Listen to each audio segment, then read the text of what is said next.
It's lit! Ooh, ooh. Bruh, Black Panther. Ooh. If I tell you, say I love you, oh, hey. My money, my body, now your own, oh baby. If only they had Davido or Wizkid in here. Hey guys, welcome back to my channel. And if you're new, welcome to my channel for the first time. My name is Simisola Ade. I am Nigerian. In case you couldn't tell by the name, I'm Yoruba as well. So today I'm pretty much just going to do a really short review video from an African's perspective about Black Panther. Did I like it? Was there cultural appropriation? Did they portray us correctly? What was going on in this movie? I do not hear you, my speakers are all through the hallways. So let's go ahead and jump in. Also, we're not gonna judge my scarf wrapping skills. I'm deep conditioning. Listen. Yeah, I got plastic bags in here. I'm deep conditioning. It's spring break. Like, hair's gotta be on point. First things first. I don't know what song it was. You know what? No, let's not even start there. First things first. While I was sitting and watching this movie, I really felt like I was watching a Disney movie for the first time in my life. I sat there with a smile on my face throughout the entire movie.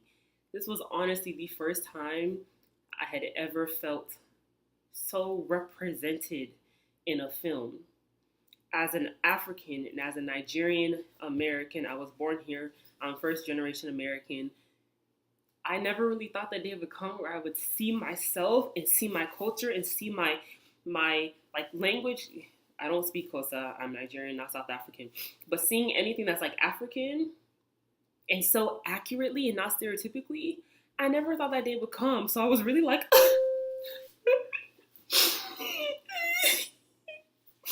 I was really shedding tears.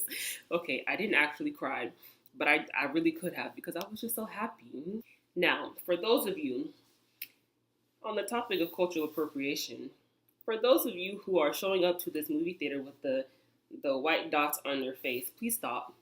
And let me, actually inform you about why. Normally, these white dots have a very, very significant meaning and purpose behind it. Sometimes they tell you, like, your status in the village or the tribe or whatever.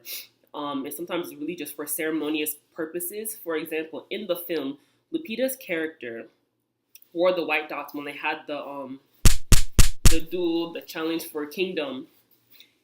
And that was the only time in the movie she ever wore it. So please stop wearing these white dots to the movie theaters because it's kind of offensive. Because that's like, you know how weird and stupid it would look if I showed up to a movie theater in a wedding dress? It's just not appropriate. But beyond that, it's also kind of offensive, especially if you're not a part of that culture and you don't know what the meanings are and you're just doing random dots. The best way to explain that is like if I just took a pen and drew 5 lines on my shoulder and called it Chinese. They'd be like, that's not a Chinese word. That's what is that? That's not a character. So it kind of just comes off very, very ignorantly. Like, please, please, please, please, please enjoy the movie as much as you want, but please don't wear the white dots to go and watch it because it's just not appropriate. Even if you're African, it's not a ceremonial thing. So please I just had to say that. But back to the movie review. Now, let's talk about M'Baku. Or should I say Mbeku? Mbe. This man was so fine. And in case you didn't know, this man is he's from Trinidad and Tobago. Oh, this man is fine. When he spoke, I just felt, I knew he was from somewhere because his accent was really, really good. Granted, Trinidad and Tobago is not in Africa, but his accent was spot on. Speaking of accents, am I the only one who noticed that Chadwick Boseman's accent changed throughout the movie? Sometimes it was stronger and sometimes it was just like almost gone. Sometimes it was just really light. Sometimes it was a little bit irritating. Sometimes it was spot on. But maybe that's just me. But I'm also not South African. And I only know one South African person. We're not even friends. So I can't really speak to the accuracy of his accent. But it definitely changed throughout the movie. Lupita's accent, perfect. Because of course, she's African. She's Kenyan. Did anybody else notice how her little undercover role was that she was from Kenya? I see you, Lupita. I see you, Director Kugler. You ain't slick. I noticed that shit. And I know a lot of you have also noticed the significance of the clothing in the fight scene with I just forgot her name. Okay, Google. Black Panther characters. According to Wikipedia, Black Panther is a superhero appearing in American comic books published by Marvel Comics. I didn't ask you for this. Can you search what I actually searched? Please. Black Panther cast. Let's do that. Okoye. Wow, I forgot the Nigerian name one. Wow, part of the Dora Milaje. I'm not going to go here and give you a whole history lesson, but a lot of these characters and the clothing and the tribes portrayed are based off of real and African tribes. And I thought that was amazing. Like, y'all, the tears, they're back. Give me a second, excuse me. But like, in the fight scene, they had the colors of the Pan-African flag, which is black and green and red. And that's what their clothing was. And I know that's been circulating around social media. So if you didn't know that, now you do. I definitely loved the music in it. And honestly, I wasn't even listening for Kendrick. There was a point towards the beginning half of the movie, and I think this was when they were in Shuri's lab. There was a real African song that I recognized. And it's a popular one. I can't remember what song it was. But I was like, wait a second, is this? Yes, it is. I know this song. And the tears, they came back again. Girl, all my makeup was gone. Like, there were just lines of no more makeup right here from crying so much in this. I really didn't cry, but I definitely could have. But I definitely liked how they had the drums in it. And honestly, the drums, and they had silences in the movie. Normally, whenever there's an action scene, they just up the NC of the music and it just gets more and more dramatic. But they had silences that made it seem way more dramatic than any other action scene.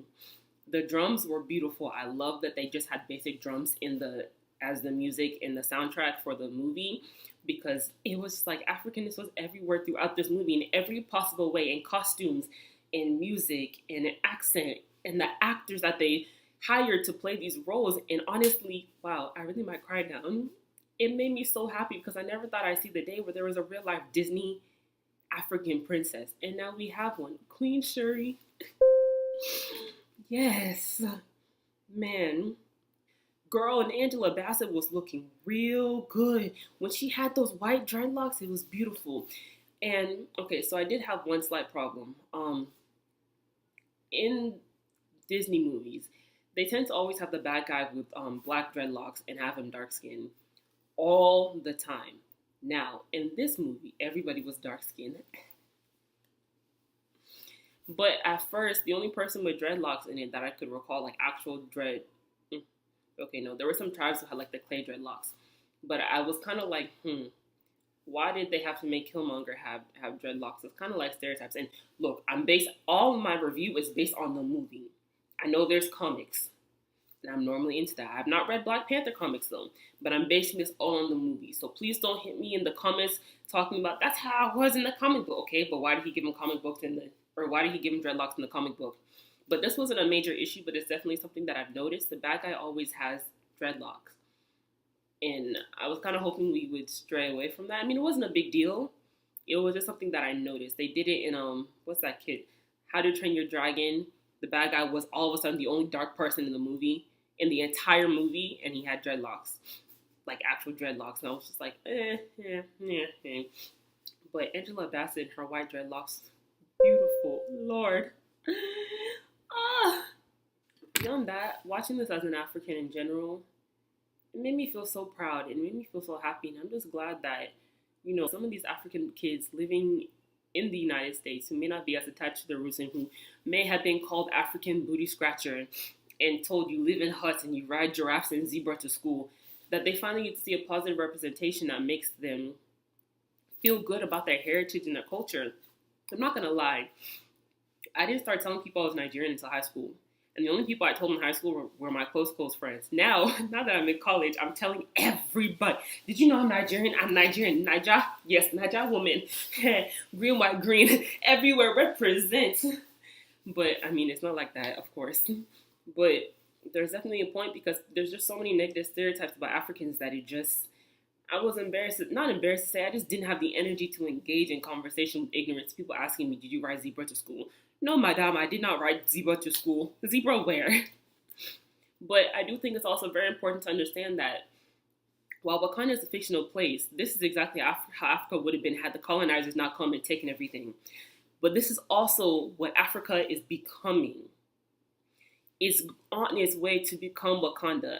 I don't think many Americans or non-Africans are even that aware of some of the major accomplishments that have happened in African nations and some of the things that these kids are doing. These kids are smarter than some of these Americans that I've ever, like, every time I have a cousin or a relative or someone from church, I go to a Nigerian church, who comes to the United States, they're always like 4 grades ahead of us.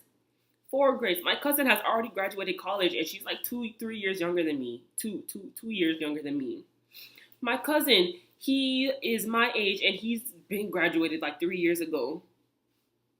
Like, Africans are on the way, and Africans are part of what was it? Africans, or was it Nigerians specifically? Africans, whatever, were part of the most educated demographic in the United States. Let me go ahead and remember, fact check to make sure that this is correct. If it's correct, I will type something here and it'll say that's correct. If not, sorry. But like, Africans are the most educated immigrant group in the United States. So while y'all are running around saying Wakanda is great, if only Wakanda really existed, Wakanda does. And it kind of makes me sad that some people don't realize that. You know, we're creating things with the limited resources that these colonizers have left us with. And we're still creating things. The world would not be how it is today without Africans. The music wouldn't be how it is today without Africans. We've influenced so much, and it's a shame that it's not always recognized and realized. And by Africa, I'm talking about the whole lineage of Africans. I mean, like, starting from pre-slavery, taking our people and then bringing them to the United States. Y'all, you're black, yes, but you still have African roots, and I will never deny that. So I just want to say, you know, give Africa some credit. Take this movie and don't just love the movie and love Wakanda. Try to figure out where you might be from and learn about the culture. Learn about things that you might have known if, you know, slavery never happened. But I mean, you can't really do that, unfortunately, until time machines, perhaps. But, you know, if you have African friends, ask them questions. Learn about the culture, you know. If you can afford Ancestry.com, go ahead and do it. If you can afford, what is it, 1, 2, and 3 and me or something, go ahead and do that too. And if you don't have the money, just learn about things that are going on in Africa. Learn about your people, you know. I know there's a lot of controversy between, you know, the Black and African community, but I'm here to say we'll always accept you as long as you always respect us as well. Please don't perpetuate these negative stereotypes about us, because those are your people as well, you know. So I didn't mean to end on a serious note, but now Mbaku. Mbaku was so fine. Normally, that's not even like my type, but this man had me feeling things in my heart. Y'all nasties. Feeling things in my heart. Oh, fine man was just... We'll feed you to our children. I'm just kidding, we're vegetarian. One of my friends was saying that the comedy in this movie was a little corny, like with the, what are those? And the, I'm a vegetarian, and the, get this man, you know, my SoundCloud link, my YouTube channel, and I'm burning rice, excuse me. Okay, my rice is fine. I'm having some rice and stew, and then I'm going home. But honestly, can't remember what I was talking about. Eating my rice and stew. Okay, so I ran out of tomatoes. The tomatoes I got were really pale, so don't judge my rice and stew. I know it looks kind of yellow, but you know. And I used the assorted bell peppers instead of just the red ones because I was being cheap. Someone should have brought some jollof to this movie theater. Like, no lie. I'll even eat Ghana jollof just this once. Just for this movie. This one time. Not again after that. This one time. The only exception. I remember what I was talking about now. I think the comedy was great. I think it was funny. It was corny, but it was very, very well done. And it was relevant without it sounding like 45-year-old people trying to make it sound relevant. Like, it looked like it could have been written and directed by somebody our age or my age. So I definitely enjoyed those moments because I was really like the entire time, and I needed those moments of laughter to like unfreeze my face. And it was very, very well done. I loved it. Good job. Now, I have to be honest, there was a part of the movie where I was a little bit disappointed, and that part was when, you know, Mbaku was sitting in the chair, and they didn't just zoom in on his naked body. Like, why would you do me like that? Clearly, clearly, I wanted to see his entire body. I mean, okay, maybe not all of it. I mean, I wouldn't be opposed to it, but like, just zooming on the all of this, just take take the rest of the clothes off and just let me enjoy it. I mean, you're fine, man. There was my favorite part in the entire movie was in the end battle scene. If you haven't seen the movie, don't watch this video because I'm about to spoil it for you.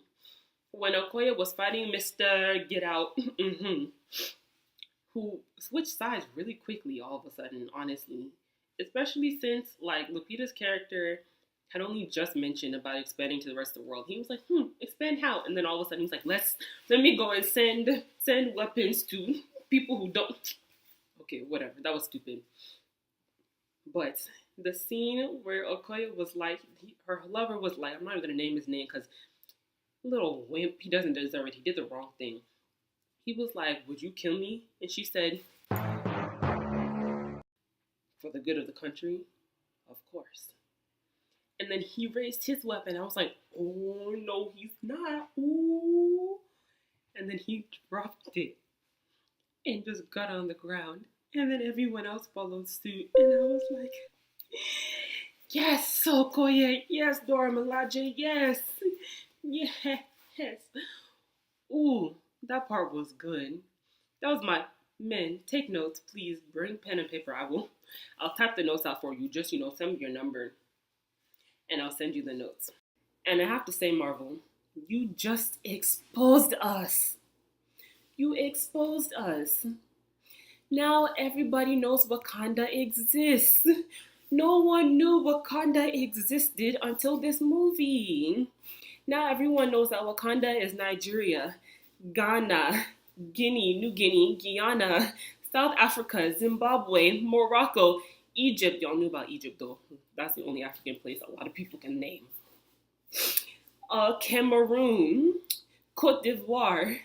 Y'all really just went and exposed us. No one knew. Here we were just thriving on our little continent with all of our little secrets and nobody knew about it. Now Marvel just exposed us. How dare you, Marvel? Overall, the movie was fantastic. The movie was beautiful. Let's just have a moment of silence. Now let's applaud them for their hard work. And make sure you hit that like, comment, and subscribe button. I lied. There is no like, comment, and subscribe button. Now make sure to like this video, subscribe, and then comment. I'm just playing, but I hope you guys enjoyed this video and hope I will see you guys next time. Please make sure to subscribe so I can keep making videos and we can keep talking about some things. I have a lot of juicy stories coming up, so don't forget to check me out. If I tell you, say I love you, oh, hey. My money, my body, now your own, oh, baby. If only they had Davido or Wizkid in here. 30 billion for the account, yo. Your own, baby. No do, gotta for me. No do, Saturday.